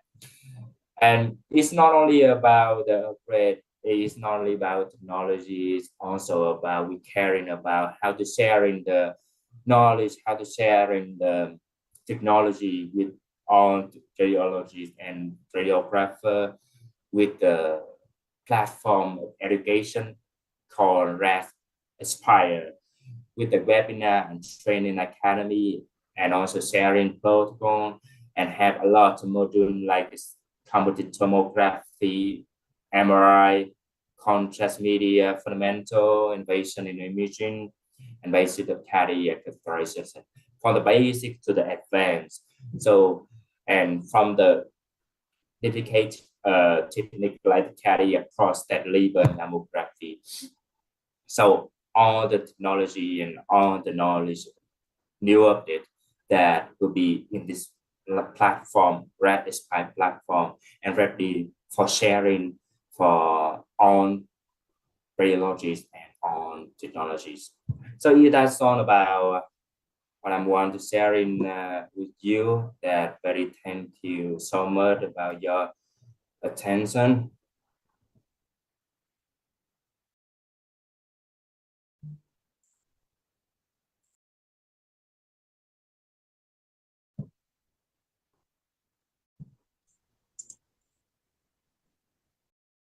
Thank you, Mr. Nguyên Vũ, for your the newest and update technologies of CT scanner, and also to introduce your draft price of the GE Healthcare.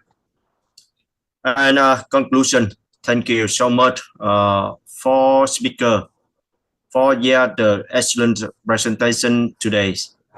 And I hope that you all get very good knowledge and understanding more about radiology technology. Now we are moving to the Q&A session. Firstly, I also would like to invite the panelists in question and make the question to the speaker.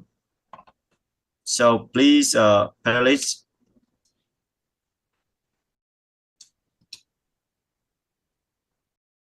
Yes. Yeah, my question is for the last speaker. I heard that it said 40 kV can be used to improve the contrast in CT. My question is 40 kV enough, good enough to penetrate the patient to produce the image? If it is an adult patient, is 40 kV enough to penetrate the patient to produce an image?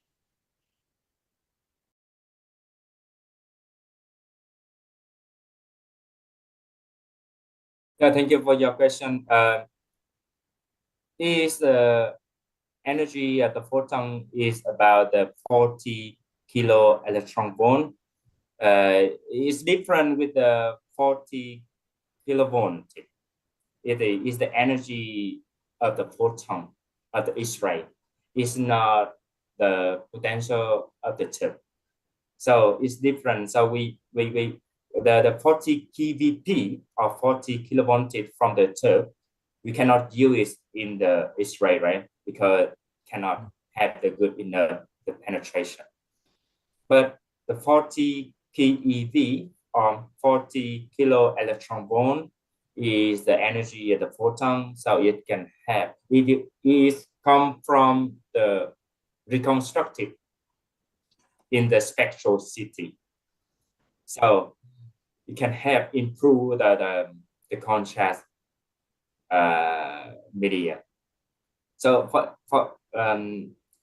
in the concept is that the spectral CT will generate from 40 kilotron volt to 140 kilotron volt from the GE. For another vendor can have increase more than 140 keV. So it means that you can scan your energy with the 80 kilovoltage and 140 kilovoltage, and then the data will be used to generate the other image with other kilotron volt.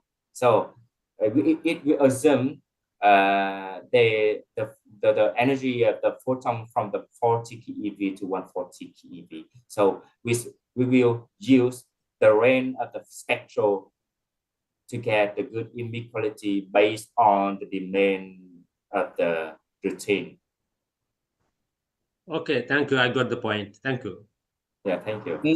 I have a question for two speakers from the Vitarana. From the Western, from the Vitarana.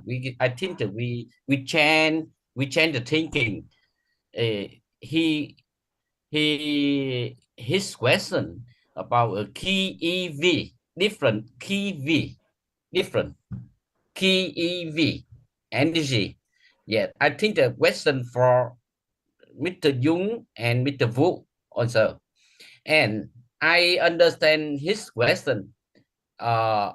The second idea from him, how enough, for example, low contrast, low ingest contrast, enough for diagnosis, for example, liver diagnosis tumor. For example, you only 50 milliliter, not enough for diagnosis tumor liver. I think the Mr. Wu first. Mr. Wu answer first. After that, I think Mr. Jung answer in your system. So the question from Mr. Lộc is about how to use the contrast volume adequate for patient, right? And then how much volume the contrast can use for liver, how much contrast for other organs, right? So yes. From my point of view and based on my experience is that with the spectral CT, we can reduce the contrast up to 70% for angiography. And for like a tumor follow-up or tumor in general, for it come from the liver, pancreas, or anywhere in the patient, we also follow the guideline that we could use 1.5 milliliters per picogram for patient, because we need, like, we use is as standard, and then until we have a new guideline, so we can change the guideline. But right now, the guideline for the tumor follow is still at 1.5 milliliter per kilogram, and based on the contrast iodine concentrate of the contrast media as well. Like some vendor, they have the concentration of the iodine may be 300. Some contrast may be 350 or 370, and then they can balance the contrast and to inject the patient. But from my point of view and the experience, we also have customer in terms of reduce the contrast, especially for the angiography and for like the impairment, renal impairment patient that their renal cannot have the good function, so we will reduce the contrast. But for the patient like a follow-up tumor, we will use the same standard after the conventional state. Yes, I think that Mr. Jung about you think about that, Mr. Jung.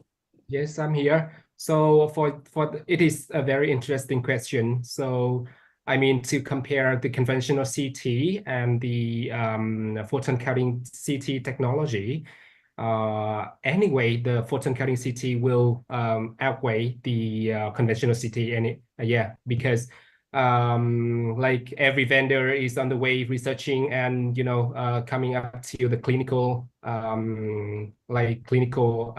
product for photon counting CT, right? So we do see the impact of photon counting CT to the images. So in terms of oncology imaging,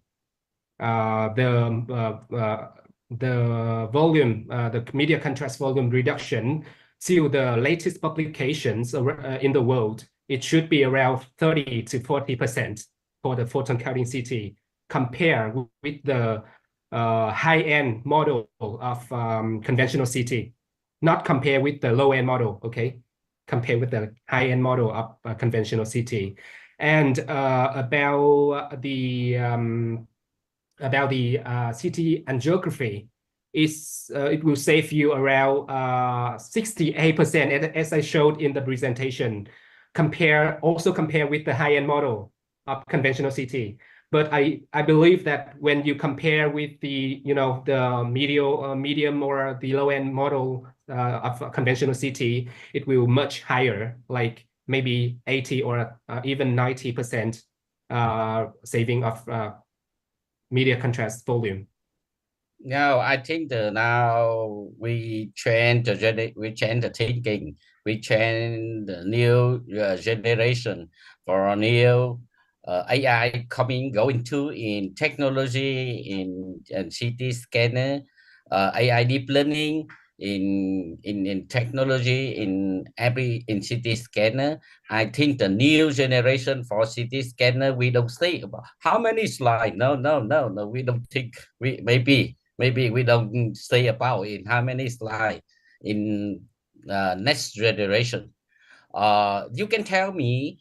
I'm surprised for you.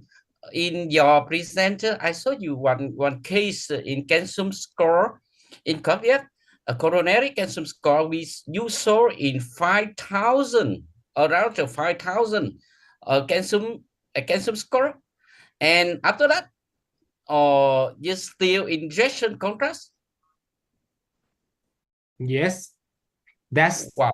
Because you remember before the last time in the guideline for intervention coronary in last time, 5,000 calcium score is stopped in CT scanner. Okay, she stops CT scanner, and we move to in DSA. Right. I think. Now I'm surprised about that. You can say more for everybody. Yes, sure. So in Vietnam, as I introduced you, there is a very first neutron alpha system, which is the photon counting CT in SAS Contour. So there, every day they performed around 20 coronary CTA cases a day. Yeah, and with the very high calcium scoring in most of the cases. Yeah. I mean that the potential behind of this matter is that the photon counting CT with the quantum technology, I mean that every photon counts, so you can the system can automatically distinguish between the media contrast cutting edge level, KH level, I mean, and then which is the calcium KH level, and then every materials can be distinguished easier, very crystal clear on the photon counting CT. That's why we don't need to care about the HU anymore in those cases. Yeah, that's why even the very high calcium score patients, you can easily scan on that kind of system, photon counting CT, I mean. Okay, thank you, Dung. Thank you. Again, e-learning, ASIA GE Healthcare, Mr. Vũ. Mr. Vũ, again, go back again. I have an idea. I think I share in your e-learning platform, GE Healthcare, with everybody in president in Asia, CPD. And I'm thinking how you discuss with your Asia CPD, your Asia GE Healthcare. We open for all the Asia RT in Asia, and in your license, and after certificates, your certificate not only GE healthcare. And I want to have an idea. I want to get with Asia CPD side to get with in certificate with GE Asia GE Healthcare. You discuss with in Asia GE Healthcare first. After that,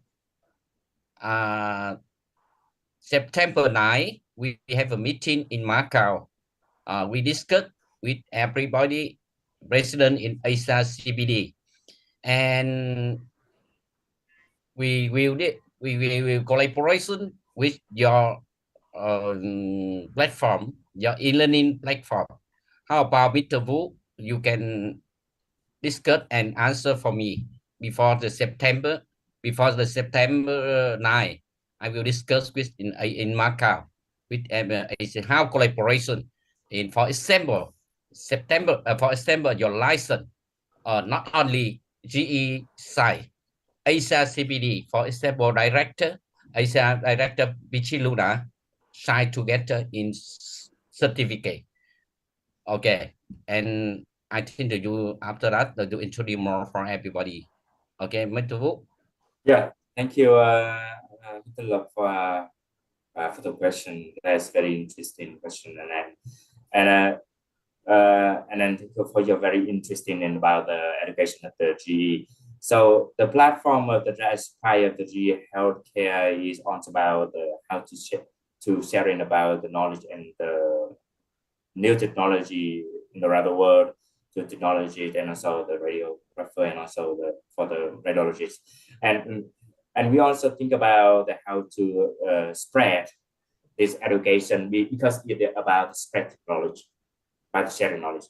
So we can also think about how to get the opportunity to combine with the society, that we can have the more value of the education platform, and is the good way to have the vision, also to have the radiologist to update day by day the knowledge in around the world. So I will ask the team of the AK. We have the team in the AK, is mean the ASEAN, Korea, and ANZ, or Australia, and about how we can connect with the Asia CPD and to authorize the program of the we call Red Aspire platform. I think it's very good opportunity that we can connect and spread the value of the education, and the value of the when we all know that nowadays the knowledge day by day increase a lot. Then the update day by day is very important, and I will come back to you soon after the discuss with the team. Yeah, thank you. Not only GE, MG, Siemens, you have a e-learning platform, something education program. We Asia CPD, we also collaboration with you, and we try to get to one MOU. And then after you discuss with Asia leader, Asia GE healthcare, and then let me know. And I discussed with some president in Asia CPD. Not only me, I'm only my idea.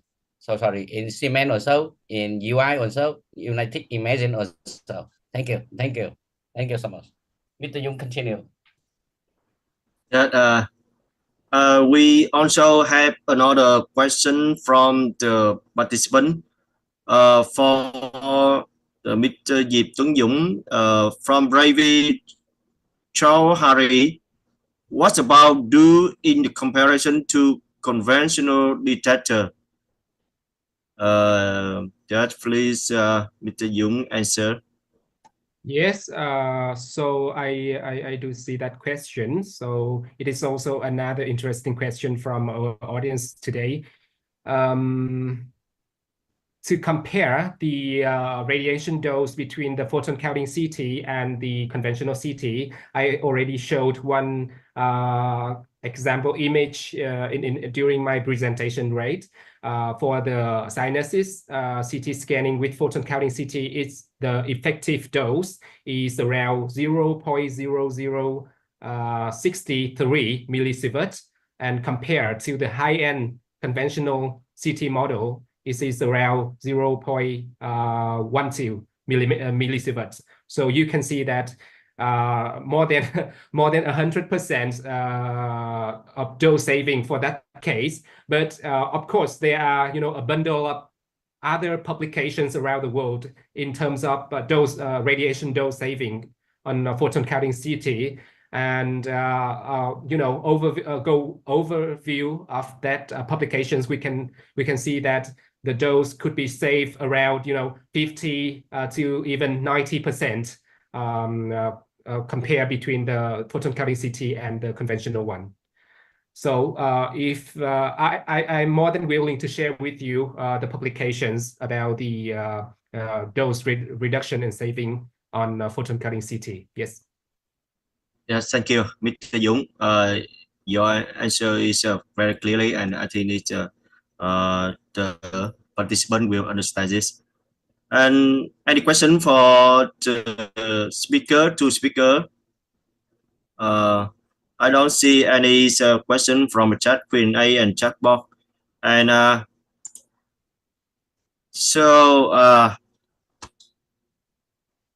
before the end of the seminars, I think we are very good seminar with many discussion, many knowledge, and we guys more very good the update and technologies, radiology technologies in 2024, and it become the coming to the end. Thank you so much to the presidents, panelists, speaker, IT group, supporter, and all of the participants from the many Asia country to participated and completed the design part successfully. We are grateful to all of you. And now please come back to the BG Luna to handle the seminar. Thank you so much. Yes, thank you, session moderator, Mr. Lu Tuy-Yung. And we also would like to say thank you to our presidents and to our panelists, and of course to the 4 excellent speakers from the VART who just gave us insightful presentations and started a lively Q&A. Thank you, speakers Dr. Phan Thi Tham Van, Dr. Vo Quang Din Nam, Mr. Diep Thuong Chu, and Mr. Nguyen Nguyen Yu. We have learned so much from your very interesting and important discussions, and we hope to hear from you again next time. And yes, we are all excited about the next online CPD Asia program. So to give an invitation, please welcome President Sawal Marsaid of the Malaysian Society of Radiographers. President Sawal. Thank you, Ms. Pichiluna. Hi, everyone.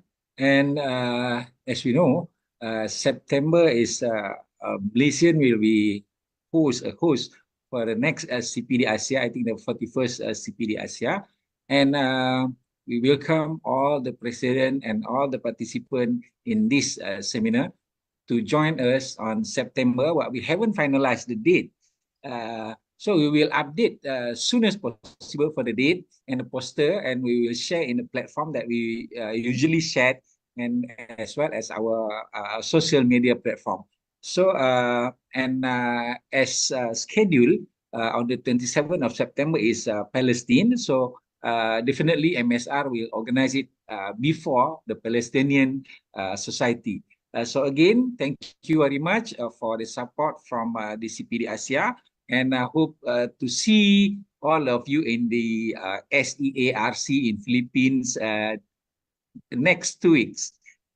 For the next 2 weeks, so we will see you in Philippines, and hope that we can enjoy our session there, as well as our next CPD ASIA with Malaysian Society of Radiographers. Thank you very much. There you have the president of Malaysian Society of Radiographers, President Sawal Marsaid, giving us a warm invitation. Definitely will be saving those dates. A very exciting September for all of us. So again, thank you, dear presidents. And we thank you the support, of course, of our sponsor, VP Healthcare Vietnam. We thank the CPD Asia host, the President Taiwan Lock of Vietnam Association of Radiological Technologists, VART, your officers and everyone in the VART CPD organizing committee. Also, we appreciate the ongoing cooperation from the CPD Asia IT team, to all our presidents who are here, and the officers in bringing your interest in CPD Asia every month.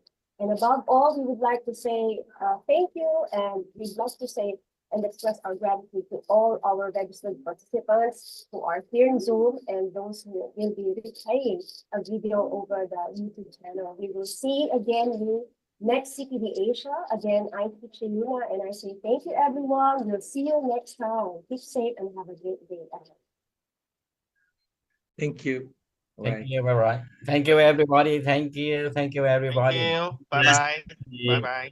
Thank you for your support. Thank you. Bye. Bye-bye. Thank you. Bye-bye. Bye. Okay.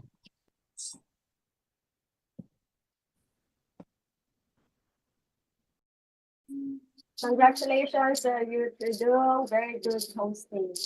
Thank you, Vici. See you. Yeah. See you later. Bye-bye. Bye bye.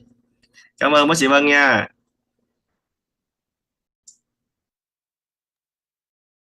Dạ, cảm ơn anh Dũng, cảm ơn anh Lộc, cảm ơn ban tổ chức rất nhiều. Cảm ơn các speaker ngày tuyệt vời, quá hay. Jadi Cảm ơn CPD mọi người rất Asia nhiều. yang ke-40 sudah selesai. Apakah masih di sini Mbak Jasmine dan Bapak Ibu yang masih ada di ruang Zoom? Terima kasih. Kami akan hentikan, selesaikan relay dari Vietnam.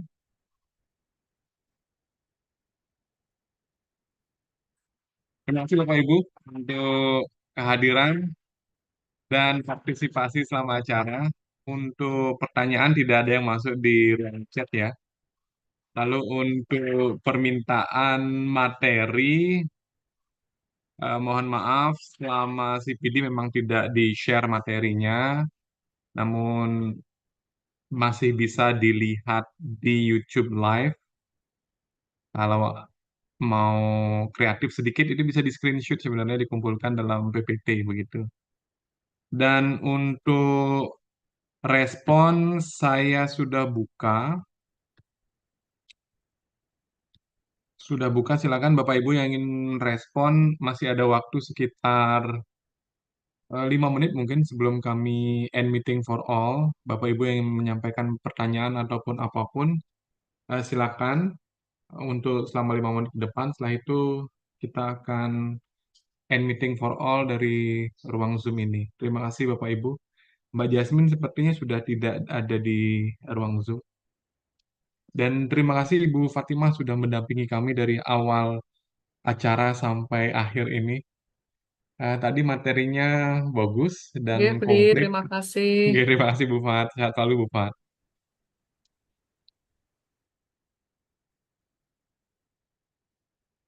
Selanjutnya nanti di bulan September itu ada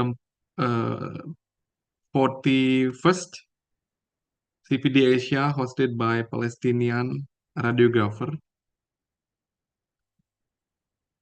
CPD yang ke-41 akan di-host oleh Palestina tanggal 27 September 2024. Itu sepertinya hari Minggu pukul 13 WIB. Hari Minggu tanggal 27 September. Dan temanya kami belum menemukan tema pastinya, baru poster. Mungkin nanti menyusul informasinya. Friday 27 September 2024. Oke, Friday pukul 13 WIB. Mungkin selesai Jumatan langsung kita CPD Asia ini. Demikian Bapak Ibu, jika tidak ada yang mengirimkan pertanyaan atau masukan, kami akan mainkan putarkan himne Paris sebagai penutup. Begitu himne Paris selesai, kami akan end meeting for all. Terima kasih Bapak Ibu, sampai jumpa di CPD selanjutnya.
Terima kasih Bapak Ibu.